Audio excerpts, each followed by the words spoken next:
Doctor ददांशु, ये professor ancient Egyptian में क्या बात कर रहा होगा? हमें लग रहा है मम्मी से शिकायत कर रहा होगा कि हॉस्पिटल में सर्विस अच्छी नहीं।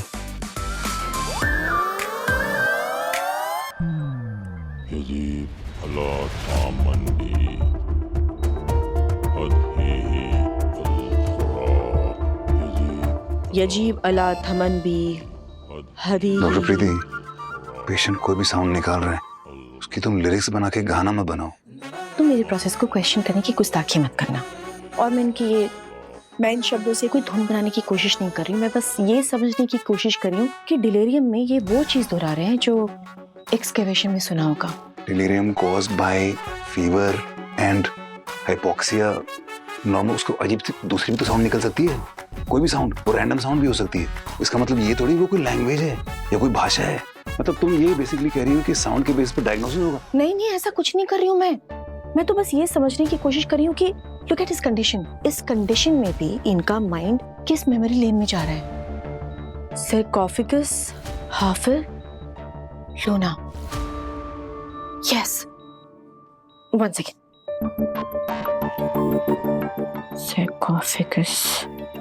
सार्कोफेगस का मतलब है ताबूत, हाफिर मतलब एक्सकेवेशन, एंड लूना मतलब कर्स। मम्मी का कर्स मतलब सेकंड बेड। अगर कॉन्टेक्स्ट इग्नोर करोगे ना तो एक्सपोजर का सोर्स मिस कर दोगे तुम। कॉन्टेक्स्ट मम्मी नहीं है, पेशेंट की जान है। यह आदमी पिछले 25 साल से आर्कियोलॉजिस्ट है। सब लोगों के बोलने के बावजूद भी फिर इसने कॉफिन खोला। इसने कॉफिन को हाथ लगाया, नहीं लगाया, क्या किया, उसमें से क्या निकला, क्या नहीं निकला, इसको बॉडी को टच हुआ, क्या हुआ, फ्यूम्स थे, लिक्विड था, क्या था, उस बेसिस पर डायग्नोसिस होगा। डम पे नहीं। अरे यार, मैडम नहीं कर रही हूँ। हमें नहीं पता ना कि ताबूत के अंदर और क्या क्या चीजें थी।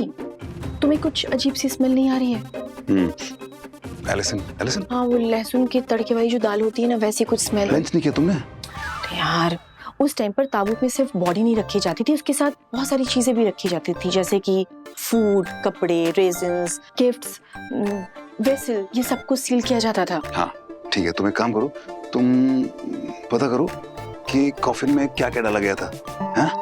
मैं जरा सिम्टम्स पे गौर करता हूँ। मैं इन चीजों पर ध्यान नहीं दे रही हूँ, ना ही मैं ये कह रही हूँ कि मैं किसी श्राप पर या किसी कर्स पर बिलीव करती हूँ। पर हाँ, मैं ये जरूर मानती हूँ कि उस टाइम की जो कहानियां होती थी उसमें कुछ ना कुछ वार्निंग तो जरूर छुपी होती थी। और मैं मानता हूँ इंसान जो छुपाता है, जो रिस्क लेता है, उसकी बॉडी उस कहानी का मेडिकल वर्जन बताती है।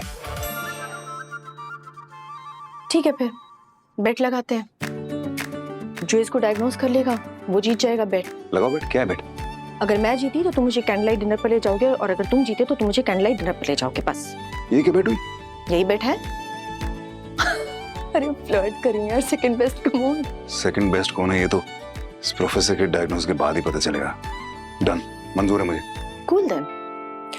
अच्छा लिसन, मुझे वो सारी चीजों की लिस्ट चाहिए जो प्रोफेसर काज़मी को मम्मी के साथ मिली थी। ओके। या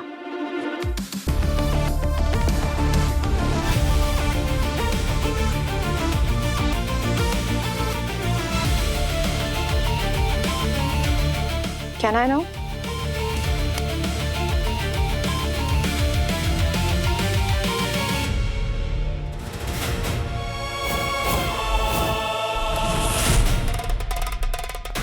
पेशेंट का chest CT scan, blood culture, fungal markers और इंफॉर्मेशन प्रोफाइल सब टेस्ट चाहिए। ओके?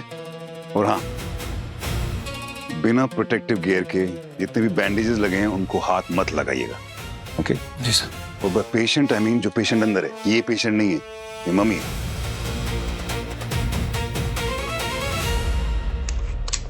हम कहे थे ना, ताबूत शापित है। पिछले 50 साल से म्यूजियम के तहखाने में रखा है, लेकिन किसी ने खोलने की हिम्मत नहीं की। लेकिन प्रोफेसर साहब पे तो चुल है ना, जो काम किसी को नहीं करना वो उनको करना है। अब देखो, हो गए ना शापित। पांडे जी प्लीज चुप हो जाइए आप। प्रोफेसर काज़मी सालों से साइंस के जरिए अंधविश्वास को हराते आए हैं। आप कैसे उनकी बीमारी को श्राप बोल सकते हैं?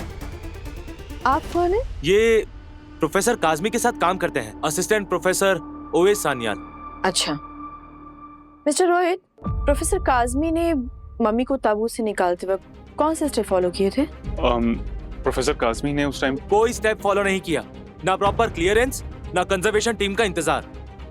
इसीलिए तो शापित हुए, तभी इंसान से मम्मी बन रहे हैं। Pandey ji for God sake please. Doctor, आप मुझको बताइए कि प्रोफेसर का स्किन इन्फेक्शन का रीजन क्या है? रीजन तो कुछ भी हो सकता है। आई मीन किसी चीज से हो सकता है, मम्मी से हो सकता है, उस ताबूत में जो भी चीजें रखी होंगी उससे हो सकता है। अच्छा हुआ मम्मी हॉस्पिटल में है, म्यूजियम वाला तो कोई इसको हाथ लगाएगा नहीं। पर वो ताबूत कहाँ है अभी? वो वेयर हाउस में, यहाँ से मम्मी को शिफ्ट करा गया। ताबूत और एक्सकवेशन मटेरियल दोनों वेयर हाउस में सील कर दिया गया है। तो फिर पिक्टोरियल एंट्रीज भी होंगी सारे डेटा की। मुझे वो सारी चीजें देखनी है, इट्स इम्पोर्टेंट।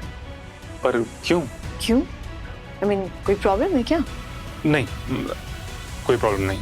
तो फिर कल सारी लिस्ट लेकर आ जाइएगा इमेजेस के साथ। एंशिएंट इजिप्शियंस डेड बॉडीज को ममीफाई करते थे क्योंकि वो आफ्टर लाइफ में बिलीव करते थे। उनके अकॉर्डिंग ममीफिकेशन करने से बॉडी करप्ट नहीं होती, जिसकी वजह से इंसान की आत्मा उसके शरीर में वापस आ सकती है। इजिप्शियंस डेड बॉडी को प्रिजर्व करते थे और वो अगले जन्म के लिए सिर्फ बॉडी नहीं भेजते थे, बल्कि उसके साथ साथ food, oil, grains, linen, jewellery, कभी कभी सील्ड बॉक्स भी।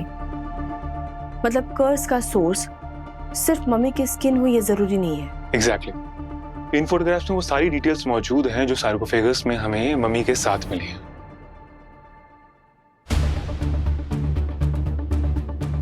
ये जार्स हैं क्या वेयर हाउस में? जी, ये सभी जार्स वहाँ पे ओरिजिनल पोजीशन मैपिंग के अकॉर्डिंग स्टोर किए गए हैं। ओके। प्रोफेसर काज़मी ने कॉफिन कितने बजे खोला? सर सुबह 6 बजे, टीम 9 बजे आने वाली थी। जल्दी क्यों खोला? सर उन्हें लगता था कि परमिशन और प्रोटोकॉल डिस्कवरी को स्लो करते हैं। वो कहते थे कि आंसर सामने हो तो दरवाजा खोलने का फॉर्म फिल नहीं करते, सीधे दरवाजा खोलते हैं। कॉफिन खोलने से पहले कोई प्रोटेक्टिव गियर वगैरह पहना था, मास्क या कुछ? वहीं पे टेबल पे रखा था, लेकिन पहना नहीं, कीड़ा है ना उनको। सर सील क्रैक होते ही अंदर से सूखी सी हवा और पुरानी धूल का बादल सा निकला। धूल के अलावा और कुछ निकला वहां से? कुछ लिक्विड या कोई ब्रोकन वेसल हो या स्मेल वगैरह कुछ? कुछ था, कुछ टूटने की जैसी आवाज आई थी।